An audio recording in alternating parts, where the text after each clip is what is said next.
Hello guys, good morning.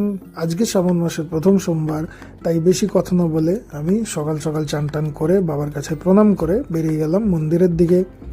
মন্দিরে এসে guys বাবাকে প্রথমে দুধ দিয়ে স্নান করালাম, তারপরে পঞ্চামৃত স্নান করালাম। বাকিটা তোমরা ব্লগে দেখো।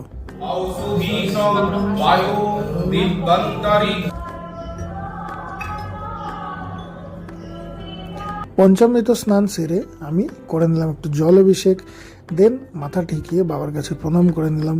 বাবার সাথে গাইজ আমি যেই ইমোশনাল কন্ট্যাক্টটা শেয়ার করতে পারি, বাকি আর কারোর সাথে আমি সেই কন্ট্যাক্টটা শেয়ার করতে পারি না। জানি না এটা খালি আমার সাথেই হয় নাকি এটা সবার সাথেই হয়। তারপরে আমি একটু আতপ চাল আর একটু বেল পাতা দিয়ে দিলাম অ্যান্ড প্রণাম করে নিলাম আবার।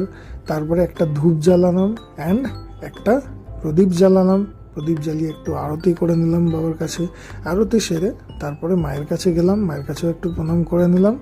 দেন আজকের সকালের মতো পুজো শেষ, চলে গেলাম সাইটে এসে পরে খেয়ে নিলাম এক কাপ দুধ চা। তারপরে হয়ে গেছিলো লাঞ্চ টাইম, সো লাঞ্চও সেরে ফেললাম। লাঞ্চ সেরে একটু রেস্ট নিয়ে চলে গেলাম জিমে।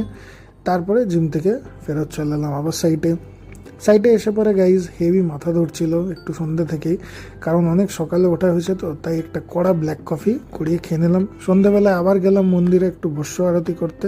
আজকের মতো এতটাই guys, thanks for watching, bye bye.